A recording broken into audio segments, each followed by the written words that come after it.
성경을 보면 정말 많은 만남도 있고 모임들도 있습니다. 가장 크게는 우리와 하나님과의 만남, 그리고 또 하나님과 사람들과의 만남, 또 신약에 이르러서는 예수님과 사람들과의 만남이 있고, 또 사람들과 사람들과의 만남이 많이 등장합니다. 그 만남 중에 정말 복된 만남, 또 복된 모임들을 한번 떠올려 보면, 기생 라합이 정탐꾼들을 피해줘서 또 정탐꾼들은 위험에서 벗어나고, 나중에는 이 라합과 가족들이 또 목숨을 보호를 받고, 이후에는 예수님의 족보에 오르는 그런 만남도 있습니다. 또 기억에 남는 이 모임과 만남은 또 다니엘의 이 세 친구가 저는 유독 기억에 남습니다. 이 금신상에 절하지 않으면 이 풀무불 속에 이렇게 던져져서 죽게 된다는 왕의 어명을 들었는데도 불구하고 하나님이 우리를 건져내지 아니하실지라도 우리는 금신상에 절하지 않겠다라는 정말 놀라운 고백을 한 이 세 친구들을 보면서 정말 대단하다. 한번 제가 생각을 해봤어요. 만약에 지금 그랬을 때 바로 내일도 아니고 1시간 뒤에 풀무불에 던져진다 저한테. 그러면 저랑 같이 있는 2명하고 상의를 할 것 같아요. 우리 어떻게 할까? 우리 한번 잘 지혜롭게 한번 생각해보자. 이것만이 방법이 아니진 않을까? 이런 여러 가지 생각도 할 수 있지 않을까라는 생각을 했는데, 어떤 타협이나 망설임도 느껴지지 않는 것을 우리가 볼 수 있고요. 그 순종을 통해서 당시에 수많은 사람들이 여호와 하나님을 찬송하는 그 일들이 성경에 기록되어 있습니다. 그 외에도 향유를 부은 여인, 예수님 옷을 만진 여인, 사마리아 여인 등 정말 많은 복된 만남들이 있습니다. 성경에는 정말 예수님의 도움을 얻으려던 많은 이 무리들이 나왔는데요. 이 무리들은 얻을 수 없었던 그런 은혜들을 이들은 경험을 했습니다. 그저께 수요예배에서도 한번 말씀을 나누셨는데, 고린도전서 11장에는 정말 먹기 위해서 모이는 것과 같은 모임이 나옵니다. 고린도전서 11장 21절에 보면 이렇게 기록되어 있습니다. 먹을 때 각각 자기 만찬을 먼저 갖다 먹음으로 어떤 사람은 시장하고 어떤 사람은 취함이라. 초대교회에서는 주말에 저녁에 모여서 애찬을 하고, 애찬이 공동 식사입니다. 그것을 하고 이제 성만찬을 기념하는데, 돈이 있고 여유가 있는 사람들은 이제 음식들을 막 싸갖고 와서 다른 가난한 사람들, 아직 일을 마치지 않은 사람들을 좀 기다려야 되는데, 오자마자 자기들끼리 먹고 마시고 해서 취해버려서 바울한테 책망을 받았는데요. 그 모든 사람들도 오늘날 우리와 같이 예수님을 위해서 모인 주의 백성들이었습니다. 내가 누구를 만나던 그 안에서 하나님의 뜻을 이루기를 힘쓰고 정말 주님이 기뻐하는 만남이 되기 위해서 우리가 나아가야 되는데, 그렇지 않은 경우는 이 초대교회뿐만 아니라 오늘날 우리 교회가 아닌 여러 교회에서도 발견하기 쉽습니다. 어떤 만남이든지 어떤 모임이든지 그 목적이 참 중요합니다. 그 목적이 이게 교회 모임이든 아니면 사회 모임이든 이게 재미와 오락을 위해서 모이는 모임일 수도 있고, 또 하나님의 영광을 위해서 모이는 모임일 수도 있습니다. 제가 참 좋아하면서도 두려워하는 말씀이 고린도전서 10장 31절 말씀인데요. 그런즉 너희가 먹든지 마시든지 무엇을 하든지 다 하나님의 영광을 위하여 하라라는 말씀입니다. 그래서 식사를 같이 할 때나 음료를 마실 때나 이게 하나님의 영광을 위해서 어떻게 해야 되나, 이런 부담을 갖고 마실 때도 있는데, 여러분들도 한번 이 말씀을 기억하시고, 또 오늘 제가 나누는 말씀을 통해서 여러분들이 속한 모임과 만남이 정말 주님을 위한 만남, 또 주님으로 인한 만남이 될 수 있어서 참 풍성한 열매를 많이 맺으시기를 바랍니다. 저한테는 많은 만남들이 있습니다. 그 중에서 한 사람과의 만남을 오늘 여러분께 소개하고 싶은데요. 지금으로부터 6년 전에 우리가 예배당으로 쓰는 서울고등학교 강당은 지금하고는 다르게 예배가 마칠 때쯤에 이제 청소를 하잖아요. 그때 지금의 청소하신 분이 아닌 다른 분들이 청소를 했습니다. 그분들은 제가 오시게 해서 자활로 근로를 하시게 된 분들인데, 한부모 어머니, 아버지들, 그리고 노숙인도 계셨고 또 쪽방 주민도 계셨습니다. 그리고 난민도 있었고 이주 노동자들도 있었습니다. 그분들이 예배 후에 청소를 하고 또 그 자활로 그분들이 또 생활하실 수 있었는데, 하루는 청소를 하던 한 아프리카 여성이 저한테 찾아와서 부탁을 하는 겁니다. 자기가 아는 동포가 있는데 아버지가 돌아가시고 여기서 살아가는데 너무너무 힘이 들다, 도와줄 수 없겠냐. 그래서 그럼 교회 청소로 일하시게 하자. 그래서 오시게 했어요. 그 자매를 만났는데 그 자매 이름이 이제 미리암이라는 자매입니다. 한국에 유학을 왔는데요. 유학을 와서 재활을 공부했어요. 재활. 한국에 왜 유학을 왔는지 물어보니까 아프리카에는 장애인이 너무나 많은데 나라 정부는 관심을 갖지도 못하고 있고 통계조차 없고 지원은 아예 없다고 합니다. 그래서 본인이 돌아가서 단체를 만들어서 장애 아동들, 장애인들, 그리고 한부모 어머니들을 위해서 일을 하고 싶다, 자기가 헌신하고 싶다라는 이야기를 해서 너무 귀하잖아요. 그때 20대 중반이었거든요. 너무 귀해서 그러면 너가 돌아가면은 우리 교회에서도 돕도록 하겠다. 그래서 이 자매가 이제 돌아갔고 가서 이제 밑바닥부터 일하느라고 다른 장애인 단체를 다니면서 실무를 다 배우고 이제 설립을 하게 됐을 때 우리 교회에서도 하시조로 도울 수 있게 됐습니다. 그리고 나서 이제 미리암이 매주 저하고 그냥 카톡으로 이제 본인의 사역들, 또 본인이 보면서 이제 느끼는 어려움들, 또 이웃들의 피로들을 저한테 나누기 시작했어요. 그때 처음 듣게 된 이야기는 한 학교가 있는데, 미리암이 이제 세운 센터 주변에 학교가 있는데 그 지역에, 그 학교에 한 87명의 어린 아이들이 장애가 있는데 휠체어가 없어서 학교를 못 온다는 거예요. 얼마나 안타까워요. 하루 종일 집에만 있는 겁니다. 집도 넓은 집이 아니라 정말 우리 방 하나 될 만한 집에서 하루 종일 누워만 있고, 그래서 한번 교회에도 이야기를 하고 주변에도 얘기를 해서 한 2년, 3년에 걸쳐서, 한 2년에 걸쳐서 휠체어를, 87명의 휠체어를 전부 다 이제 맞춤 제작으로 만들게 됐어요. 그래서 그 아이들한테 다 전달이 됐는데, 이게 얼마나 이게 놀라운 일인지, 그 지역에서는 계속 장애 아동들이 있었잖아요.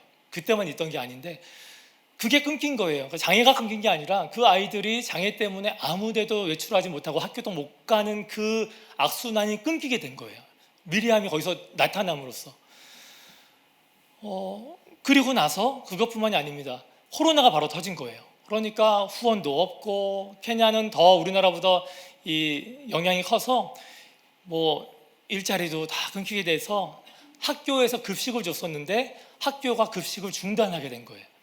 코로나의 이유도 있고 경제적인 이유도 있고. 그러니까 학교에 밥 먹으러 오는 아이들이 있었대요. 하루에 한 끼를 먹는데 보통 그 지역의 아이들이 한 끼 밥을 학교에서 먹으려고 이제 학교에 나오는 거예요. 근데 그 밥을 못 먹으니까 어떻게 해요? 아이들이 학교에 오지 않고, 학교에 오지 않는다는 얘기는 이제 굶고 있다는 얘기죠. 그러니까 그 이야기를 또 미리암이 하면서도 울먹울먹 합니다. 저한테 도와달라고 하는 얘기는 아닌데 저는 심한 부담감을 느끼게 되겠죠. 그래서 또 막 주변에 얘기하고 교회에 얘기하고 여러 군데 얘기를 해서 급식을 시작했어요. 그래서 코로나 시작되고 1년 동안 한 500명의 아이들이 매일 밥을 먹게 됐어요. 그리고 나서 또 계속 저랑 이 카톡 때문에 전 세계하고 연락이 너무 잘 됩니다. 그래서 또 계속 중증 장애가 있는데 약을 복용하지 못하는, 밥을 못 먹으니까 약은 당연히 먹을 수가 없겠죠. 약은 더 비싸니까. 약을 못 먹어서 더 상황이 심각해지는 아이들 이야기도 듣고, 또 어머니들이 뭐 일할 이 능력이 없으니까 국어를 해서 아이들 먹이고 있고, 뭐 더 심각한 얘기를 계속 듣게 되는 거예요. 그래서 또 주변에 다 수소문을 하고 해서 엄마들이 교육을 받게 되고, 또 약을 못 먹는 아이들이 약을 먹게 되는 일들이 벌어졌어요. 그러니까 이 지역에서는 갑자기 이제 혜성같이 나타난 이 미리암이라는 여자 때문에 이제 동네가 이제 발칵 뒤집힌 거예요. 처음에는 이게 뭐지? 뭐 운 좋게 뭐 누구 후원 받아서 했나 보다 했는데, 이 일들이 그 지역을 변화시키니까 사람들이 이제 그것을 주목하게 되고, 그러면서 이제 미리암이 하는 행사에 처음에는 이제 도움을 받기 위한 사람들만 왔다가 시간이 갈수록 지역 유지들이 오기 시작한 거예요. 나중에는 우리나라로 치면은 지역 경찰서장이 오고 행사가 있을 때 뭐 구청장이 오고 뭐 이런 사람들이 와서 이제 얼굴을 비칠 정도로 그곳에서 벌어지는 일들이 범상치 않았습니다. 그 이후에도 계속되는 필요가 있었는데 제가 그 필요를 들을 때마다 좀 어려웠던 게 무엇이냐면 미리암은 저희 교회 선교사님도 아니고 그리고 또 푸른 나눔은 해외를 지원할 수 없는 단체입니다. 법적으로. 그러니까 푸른 나눔이 1원도 도와줄 수 없는 거예요. 그러니까 저희 교회에서 하는 것도 한계가 있고 제 주변에 있는 사람들한테 계속 나팔을 불고 사정을 얘기해서 그 일들이 또 벌어지고 또 하나님이 만나게 해주신 또 이런 인연으로 그 공급을 해주게 됐는데요. 미리암이 저한테 금년 초부터 작년부터 계속해서 빨리 목사님 와서 이 열매들을 좀 보라고 정말 놀라운 열매들이 있으니까 꼭 빨리 와서 좀 봐달라고 했는데 저도 사역이 있고 하니까 갈 수가 없었어요. 그런데 제가 우리 교회에서 이 외국을 지원하는 단체에 계신 분에게 미리암을 소개해서 그 단체가 이제 한 2, 3년 동안 후원을 좀 했어요. 근데 그 단체에서 그 미리암이 하는 사역을 실사를 반드시 해야지 이게 또 유지가 돼서 그분들을 모시고 이번 달 초에 다녀왔습니다. 근데 그 다녀오면서 한 열흘 남짓 머물렀는데 거기서 받은 은혜와 도전이 너무 큰 거예요. 그래서 그곳에 있으면서도 그 많은 하나님이 하신 일들 때문에 감격하고 돌아와서도 제가 만나는 사람마다 또 이 간증을 하고 또 제 SNS에서도 이거를 올리고 하는데 오늘 금요 설교가 제가 하게 돼서 2주 동안 제가 기다렸습니다. 오늘 그 은혜를 기필코 나누리라. 그래서 빨리 끝나길 바랍니다. 그래서 제가 늦지 않게 은혜만 잘 나누려고 하는데요. 처음에 갔을 때 예정된 게 그곳에서 제가 이제 설교를 몇 번 하기로 했어요. 근데 당연히 케냐니까 제가 영어로 설교를 해야 되잖아요. 부담감이 어마어마하게 컸습니다. 그래도 파파고가 있기 때문에 그래도 영어는 그렇게 염려하지 않고 더 크게 염려한 게 하나가 있었는데 그것은 뭐냐면 그 지역에 제가 만나는 사람들은 제가 한국에서 만나는 푸른 나눔 이웃들하고는 비교가 안 되게 가난한 상황 가운데 정말 힘겨운 고난 가운데 살아가는 분들이세요. 하루 한 끼 먹으니까 말 다 했죠. 근데 그분들한테 어떻게 하나님의 은혜를 전할 수 있을까? 어떻게 이분들한테 그 도전하고 은혜를 나눌 수 있을까? 그게 정말 고민이었어요.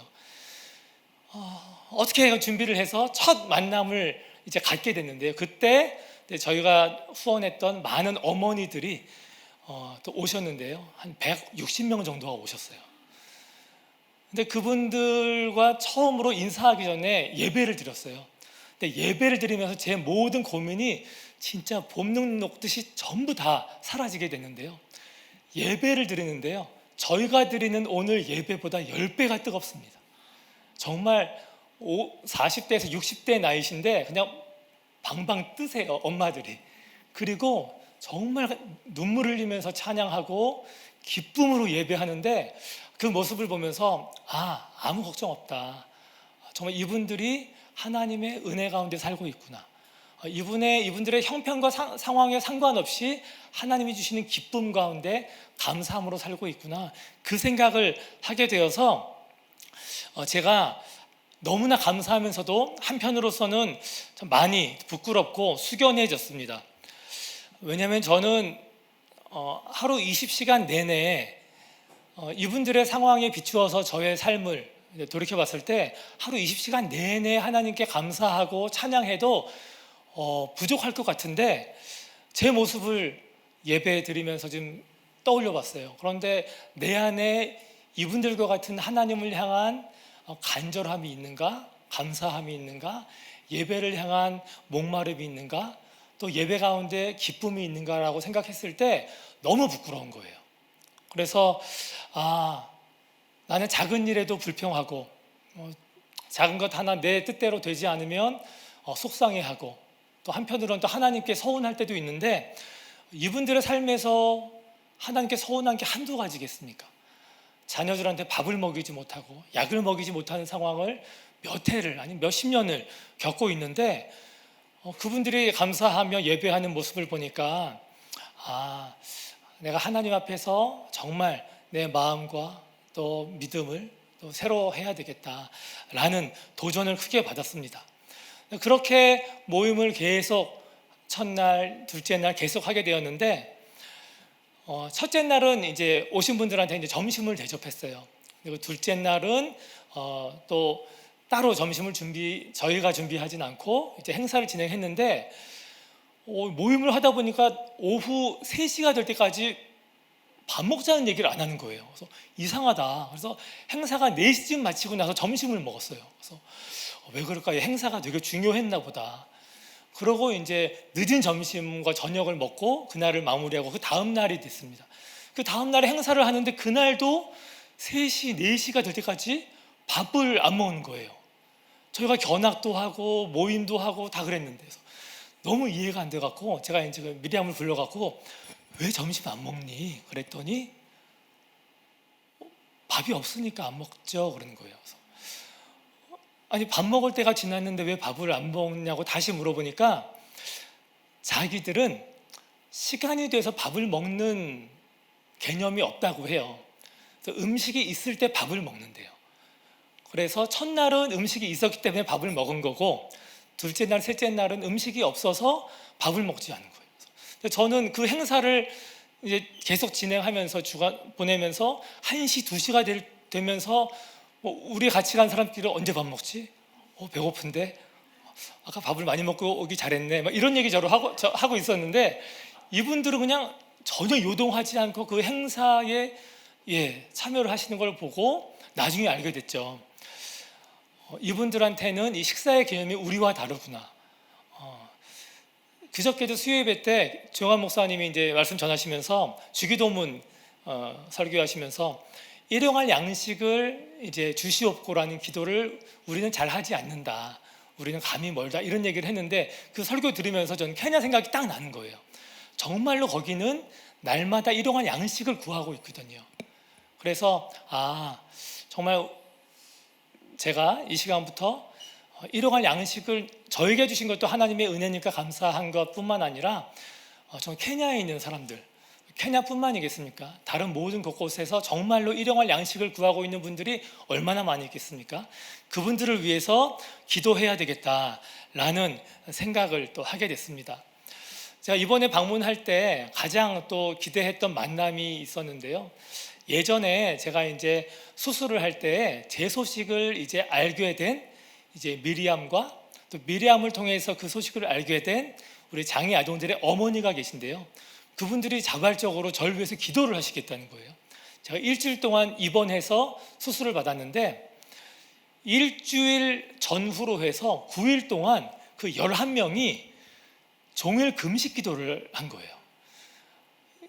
정말 놀라운 일이잖아요. 저희 가족 중에 아무도 금식을 안 했거든요. 단 한 끼 금식도 한 사람이 아무도 없습니다. 근데 저를 만난 적도 없는 10명이 또 나라가 다르고 진짜 그런 분들이 9일 동안 모여서 금식 기도를 했대요. 그분들을 만났어요. 그분들을 만나서 이제 이야기를 나눴죠. 어떻게 그 힘든 금식 기도를 하시게 됐냐고 여쭤보니까 본인들의 아이들이 밥을 못 먹었을 때 밥을 먹게 해 줬는데 근데 그 목사님을 통해서 그 일이 이루어졌고 또 우리 아이들이 약을 못 먹었을 때 약을 먹게 됐고 또 우리들이 이제 직업 교육을 받아서 옛날에는 이제 밖에 나가서 이제 허드렛 일 하면서 조금씩 받고 어떤 분은 국어를 해서 그 돈으로 아이들을 먹였는데 직업 교육을 받고 또 자활 교육을 받고 이제는 공동 창업을 하게 됐거든요. 그래서 학교 교복도 만들고 그런 일들을 지금 하고 있어요. 그런 일들 이제 경험하니까 너무 감사한데 그렇게 도움을 줬던 목사님이 아프다니까 너무 가슴이 아파서 이제 서로 제안을 했다고 합니다. 그래서 그 11명이 매일 그 지역의 한 교회에 모여서 손잡고 그렇게 간절히 기도를 했대요. 눈물 흘리고 예배하면서 뜨겁게 그렇게 기도를 했다고 해서 이게 얼마나 감사하고 상상을 할 수가 없잖아요. 그래서 제가 이제 그분들한테 이제 당신들은 기도의 용사들이라고 그래서 제가 그 소식을 알게 된 이후부터는 저한테 중요한 기도 제목이 있으면 다 그분들한테 먼저 알렸어요. 그래서 계속 항상 저 기도를 해주시는 분들인데요. 이분들을 보면서도 제가 좀 회개하게 된 부분이 하나 있는데요. 저는 그 누구보다 많은 분들의 기도 제목을 듣는 사람이거든요. 교인들도 그렇고 또 푸른 단임에서 만나는 분들, 아픈 분들, 가난한 분들, 위기에 처한 분들 정말 많이 계신데 그분들의 기도 제목을 다 들은 제가 이분들만큼 기도하는가? 반에 반도 못하는 거예요. 이분들의 간절함이 저한테 없었던 거예요. 금식하면서 기도한 적 없거든요, 제가. 그러니까 이분들 보면서 너무 부끄럽고 하나님 앞에 죄송하고, 그래서 나한테 그런 많은 정말 기도의 제목들을 주시고 영혼들을 하나님 맡기셨는데, 내가 이분들처럼 기도하지 못하는 것들 때문에 얼마나 정말 죄송했는지 모릅니다. 그래서 나한테 또 도움을 준 사람이 얼마나 많이 있는데, 또 이곳에서 교회에서 저를 위해 기도한 분들이 얼마나 많이 있는데 그들을 위해서 또 이분들을 스승 삼아서 기도해야 되겠다라는 마음도 먹었습니다. 이 미리암이 계속 저한테 이제 그곳 사정을 설명하면서 한 번은 자기가 한 지역에 학교를 한 군데 알게 됐는데 그 지역에 아이들이 한 300명 가량 되는데 부모님이 70%가 에이즈 보균자라고 해요. 근데 자기가 본 학교 중에 가장 가난하다고 해요. 근데 이 아이들은 하루에 한 끼도 거의 못 먹고 있는데 어떻게 하냐고 그래서 그때도 하나님의 도우심으로 금년 1월부터 지금 7월까지 매일 아이들이 밥을 먹고 있어요. 근데 그곳을 이제 찾아가서 아이들을 만나고 부모님들을 만나고 선생님들을 만났는데요. 근데 너무 놀란 게요. 거기 선생님들이 11명이고 이제 교장 선생님이 1명입니다. 근데 교장 선생님 이름이 삼손인데요. 삼손처럼 생기진 않고 아주 겸손하게 생긴 분인데 이분이 3명의 어린아이들을 이제 놓고 이제 가리키고 밥을 먹이기 시작했대요. 근데 그게 5년이 돼서 지금 300명이 된 거예요. 근데 그러면서 혼자 하다가 그 뜻을 보고 1명, 2명에서 11명이 생겼는데 이분들이 받는 급여가요. 케냐에서 대학을 졸업한 사람들이 받는 급여가 보통 이제 50만 원 정도가 500불 정도가 되는데 10만 원이 안 되는 돈을 받는 거예요. 한 9만 몇천 원을 받고 일을 하시는 건데 이 선생님들을 만났는데 얼마나 신실하게 아이들을 가르치는지 몰라요. 정말 말씀으로 가르치고 아이들을 예배 가운데서 아이들 함께 섬기고 가르치는데 이분들을 보면서 예수님 12제자다라는 마음이 딱 들었어요. 근데 이분들뿐만 아니라 미리암이 하는 센터의 스태프들도 이제 거기도 이제 11명인데요. 거기도 급여가 똑같아요. 9만 한 2천 원 받고 일을 하는데 제가 놀라운 거는 주 5일 그냥 풀타임으로 일을 해요. 근데 이분들이 실력 없는 사람들도 아니고 다 실력이 있는 사람들인데 그 일을 하는 거예요. 그래서 저 사람들이 일하면서 많이 힘들어 하겠다. 왜냐하면 고생한 만큼 대가가 없으니까. 또 가족들도 많이 있는데 제대로 못 섬기니까 힘들겠다 했는데 마지막 날 같이 식사를 하고 나눔을 했는데 이 사람들이 나와서 하는 얘기가 전부 다 간증을 하는 거예요. 무슨 얘기를 하냐면 내가 이곳에서 일하게 된 것은 하나님의 은혜라는 얘기를 하는 거예요. 내가 미리암을 못 만났으면 이곳에서 일하지 않았으면 자기는 계속해서 나만 알고 살았을 거라고, 하나님이 하시는 일들은 보지 못하고 살았을 거라고, 내가 여기서 일하면서 나의 나아갈 길을 알게 됐고 또 하나님이 어떻게 일하시는지 보게 됐고 무엇이 가장 가치 있는 일인지 무엇이 하나님 기뻐하는 일인지 알게 됐다고 부족한 나를 받아줘서 감사하다는 고백을 모두가 하는 거예요. 그러면서 이분들을 보면서 정말 하나님이 기뻐하시겠다. 하나님이 여태까지 그것을 먹이시고 입히시고 한 게 제가 뭘 해서 어떻게 됐겠습니까? 그분들의 마음 때문에 그분들의 기도와 헌신 때문에 하나님이 그곳을 살리셨구나, 그곳을 새롭게 하셨구나 라는 것을 알게 됐고 정말 내가 이분들처럼 내가 하는 모든 일 가운데 하나님의 뜻을 구해야 되겠다. 내가 만나는 모든 만남을 통해서 하나님의 영광을 나타내야겠다. 그리고 정말 나에게 주어진 하나님의 사명이 무엇인지 발견하고 그것을 이루기 위해서 애써야 되겠다라고 마음을 먹게 됐습니다. 그래서 여러분들이 모두 다 예수님의 제자로 부르심을 받지 않았습니까? 여러분들께서도 여러분에게 주신 하나님의 사명이 반드시 있습니다. 여러분들에게 허락하신 만남과 모임들이 있을 텐데 그 모든 것들 가운데 하나님의 뜻을 발견하시고 그 뜻을 힘써 이루어 가셔서 여러분들에게도 참된 기쁨을 누리고 하나님도 영광 받으시기를 축복합니다. 제가 이번에 방문했을 때 가장 기억에 남는 만남이요, 한 가지가 있는데요. 제가 그곳에 방문한 중요한 목적 중에 하나는 이제 케냐에서 사역하시는 한 저희 교회 선교사님이 아닌 다른 선교사님이 그곳에서 자활교육, 직업교육 학교를 정말 크게 전문적으로 잘하고 계세요. 그래서 그곳에 가서 그 학교를 견학하고 책임자들과 미리암과 스태프들이 만나서 그 노하우도 배우고 또 이렇게 연결도 해줘서 그렇게 좀 여기도 성장하면 좋겠다 싶어서 그것을 데려갔어요. 데려가서 이제 그 이야기를 다 듣게 하고 책임자도 만나고 그곳에 이제 그 한 목사님이 계신데 미국 목사님이세요. 그 목사님을 이제 만나게 해서 이제 그 이야기 속에서 그런 것들을 배우면 좋겠다. 그래서 같이 얘기를 계속 진행했는데 얘기를 몇 시간을 하는 동안 저는 어떻게 이 학생들이 이제 모집이 됐고 또 어떻게 졸업하고 직장을 잘 구했고 어떻게 이렇게 훌륭한 선생님들을 구했고 또 자활 사업을 여러 가지 하거든요. 그래서 얼마의 수익을 냈고 이런 것들을 막 듣게 하고 싶었어요. 정말 그 마음이 간절했는데 근데 만나면서 하는 얘기들은 그런 이야기들을 별로 나누질 않는 거예요. 그 목사님이요, 그 얘기들을 계속 하면서 이제 하나님 얘기를 하면서 뭐라고 얘기를 했냐면 영어입니다. 영어 한번 쓰겠습니다. 영어로 미리암하고 저한테 Keep the Lord near you 라는 얘기를 하신 거예요. 항상 하나님과 가까이 하라, 이 이야기를 하시는 거예요. 어떻게 사역을 하는지 얘기하지 않아요.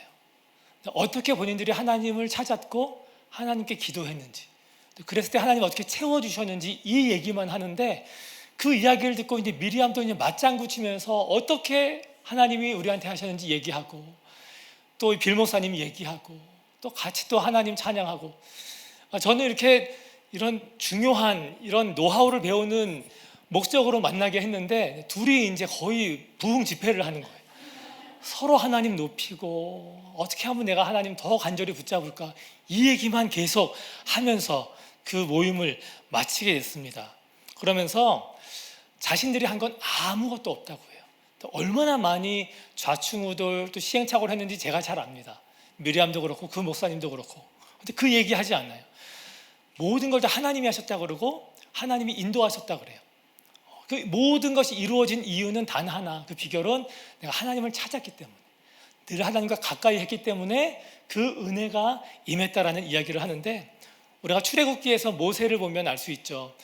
사람들 앞에서 한마디 말하는 것도 두려워 떨어서 나는 말에 능하지 못하는 사람입니다, 보낼 만한 자를 보내소서 했던 모세가요, 나중에 그 무섭고 정말 이 강력한 힘을 갖고 있었던 바로 앞에 섰을 때 어떻게 했습니까? 계속 순종했죠. 바로가 거절하고 거짓말하고 불순종할 때마다 어떻게 했어요? 하나님 앞에 가서 무릎 꿇은 것밖에 없어요. 출애굽하고 나서는 어떻습니까? 200만 명에 가까운 그 이스라엘 백성들이 모세한테 공격하고 험담하고 또 욕하고 또 반란을 할 때 모세가 뭐 혼냈습니까? 화냈습니까? 전혀 없습니다. 바로 성경을 보면 바로 하나님께 나아가 엎드렸다고 해요. 그러니까 모든 문제 가운데 하나님을 찾아서, 이 빌 목사님의 말처럼 하나님을 가까이 해서 마음을 토로하고 도움을 구하고 하나님의 은혜를 간구했기 때문에 그 위대한 모세, 또 모든 이 백성을 출애굽하고 또 이스라엘로 인도한 모세가 되었던 것입니다. 저는 그렇게 예수님을 가까이 있을 때 우리와 함께 하시며 도움 주시고 선하게 인도하시는 그 하나님의 은혜가 출애굽 당시에도 있었고 케냐 땅에도 있고 바로 저와 여러분의 삶 가운데서도 동일하게 있는 줄 믿습니다. 저명한 인류학자 중에요, 에드워드 홀이라는 박사가 있는데요, 사람한테는 4가지 거리의 개념이 있다고 해요. 4m 이상 떨어져야지 편안함을 느끼는 공적인 관계가 있고요, 두 번째는 1.2m 떨어져야 편안함을 느끼는 사회적인 관계가 있습니다. 그리고 45cm까지는 괜찮은 개인적인 관계가 있고요, 45cm보다 더 가까울수록 좋은 친밀한 관계가 있다고 합니다. 그 도표를 한번 제가 보여드릴게요. 예, 저 표에서 제일 멀리 있는 게 공적인 관계, 그 다음이 이제 사회적 관계, 그 다음이 개인적, 가장 중심이 되는 게 친밀한 관계인데요. 이 다음 그림 한번 보여주시면 이 공적인 관계는 바로 지금 이것과 같습니다. 여러분과 저와의 관계. 그러니까 한 3.5에서 한 7.5m 정도의 거리인데요. 강연장이나 뭐 콘서트홀 같은 공간이죠. 그러니까 이렇게 해야지 우리가 편안하잖아요. 갑자기 제가 여러분 옆으로 가서 얘기를 하면 얼마나 불편하고 당황스러우시겠어요. 그 다음 그림 한번 보여주세요. 사회적 관계는 1.2m에서 3.6m 정도의 관계인데요. 흔히 회의 테이블을 생각하시면 됩니다. 회의할 때 저 정도 거리가 있어야지 편하시잖아요. 예. 그러니까 그런 관계가 해당이 됩니다. 다음 개인적 관계는요, 이제 45cm에서 1.2m 정도, 가까운 지인이나 친구 사이의 관계. 그러니까 이렇게 식사할 때나 카페에서 이야기 나눌 때의 거리 공간입니다. 친밀한 관계는 잘 아시겠지만 부부 관계, 그리고 연인 사이에서 요새 극장 가면은 그렇게 커플석 있잖아요. 그런 데 가면은 아주 가까운 친밀한 관계인 것을 알게 되는 것처럼 우리는 그런 이 관계에 따라서 거리가 정해져 있고 그것을 편하게 생각을 합니다. 여러분들 가운데 혹시 아주 친밀한 거리에 있는데 그 관계가 불편한 분이 혹시 계시지 않습니까? 저기에 이제 가장 개인적인 관계, 친밀한 관계라고 쓰여 있는데 저 관계에 있는 사람이 너무 불편하고 좀 멀리 있으면 좋겠다는 분들이 안 계셨으면 좋겠어요. 그런데 그런 분들도 있을 수 있을 것 같고, 또 어떤 분은 저 멀리 있는 사람이 정말 가까운 데 있으면 좋겠다. 특히 이제 우리 미혼 싱글 남녀들이 저 공적인 관계에 있는 사람들이 나랑 가까운 관계에 있으면 좋겠다라는 생각을 하실 분도 있을 것 같은데요. 이건 사람들과의 관계인데요. 전 여기서 더 나아가서 우리와 하나님과의 관계를 한번 생각해 보면 좋을 것 같습니다. 여러분들에게 있어서 하나님은 어느 관계에 계십니까? 저 그림을 한번 떠올려 보시고 하나님이 여러분과 공적인 관계의 거리에 계신지, 아니면 이 개인적인 관계 정도는 계신지, 뭐 직장 동료나 이런 교인들보다는 가까운 것 같다. 어떤 분은 아주 친밀한 뭐 배우자나 연인보다는 하나님이 좀 먼 것 같다. 또 이런 분도 있을 수 있죠. 하나님이 가까우면 난 너무 불편하다. 내가 하는 모든 일에 하나님 옆에 바짝 붙어 계시면 너무 불편하고 힘들 것 같다. 그래서 나는 하나님과 거리를 두고 싶다. 어떤 분이 이럴 수 있죠. 월요일부터 토요일까지는 공적인 관계, 주일날은 친밀한 관계. 그 관계가 너무 익숙해서 너무 그게 이제 생활화돼서 아주 편한 분들도 있을 수도 있다고 생각을 합니다. 근데 저는 한번 그 생각을 한번 해봤어요. 아까 그 빌 목사님이 저희한테 하신 말씀, 주님을 가까이 해라, 주님을 항상 가까이 해라 라는 그 말씀을 여러분들이 떠올리시고 오늘 말씀에서 뭐라고 합니까? 시편 73편 28절 말씀 같이 한번 읽어볼까요? 하나님께 가까이 함이 내게 복이라. 내가 주 여호와를 나의 피난처로 삼아 주의 모든 행적을 전파하리이다. 하나님을 가까이 하는 것이요, 부담스러울 게 아닙니다. 하나님을 가까이 하는 것이 여러분에게 복인 줄 믿으시기 바랍니다. 근데 우리가 가까이 하는 게 주로 뭡니까? 핸드폰이죠, 미디어죠, 아니면 가까운 사람들이죠. 그것들이 나한테 어떤 재미를 줄 수 있으니까, 어떤 유익을 줄 수 있으니까. 그런데 그것이 우리에게 전혀 복이 되진 않습니다. 짤막한 얕은 수준의 기쁨일 수는 있지만 진정한 복이 될 수가 없습니다. 세상에서의 성공, 또 많은 재산, 또 건강도 마찬가지입니다. 그것들이 우리를 만족시킬 수 없습니다. 왜냐하면 하나님으로만 우리를 만족시킬 수 있기 때문에 우리는 하나님과 가까이 하면 할수록 주님이 주시는 참된 기쁨과 만족을 누리면서 살아갈 수 있다는 사실을 꼭 기억하시기 바랍니다. 그래서 여러분들이 하나님께 가까이 하기 위해서 어떻게 해야 되겠습니까?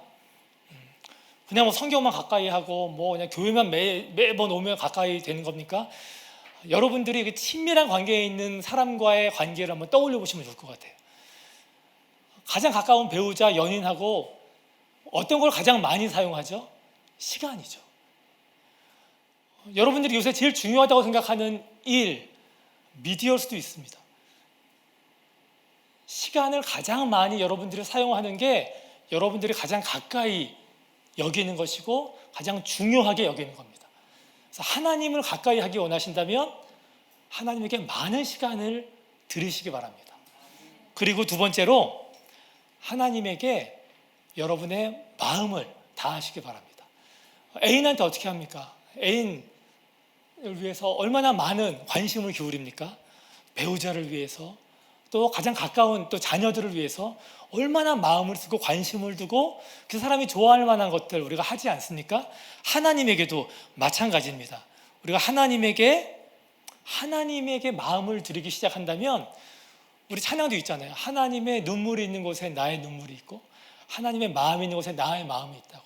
그러니까 우리가 하나님의 관심을 갖게 되면 이 성경을 보지 말래도 보게 되는 거예요. 왜냐하면 하나님의 마음이 여기 다 있으니까. 그러니까 시편 1편에 복 있는 사람 뭐라고 합니까? 여호와의 말씀을 즐거워하여 주야로 묵상한다고 하잖아요. 그러면 하나님을 알게 되는 거죠. 그래서 하나님께 시간을 가까이, 마음을 가까이 여러분들이 하게 된다면 정말 오늘 우리에게 주신 그 하나님의 복을 모두 누리시는 여러분들 되실 수 있다고 저는 믿고요. 아까도 말씀드린 것처럼 여러분들에게 허락하신 만남들도 있고 모임들도 있습니다. 어떤 모임인지 상관없이요, 오늘 이 순간부터 그 모임으로 주님을 영화롭게 하시는 여러분 되시길 바랍니다. 그 모임으로 하나님이 기쁨 받으시는 만남이 되기를 바랍니다. 그걸 위해서 여러분들이 기도하고 여러분들의 마음을 하나님께 드리고 여러분들의 시간을, 여러분들의 시선을, 여러분들의 기도를, 여러분들의 걸음을 하나님께 항상 가까이 하는 모든 여러분들 되시기를 주의 이름으로 축원합니다.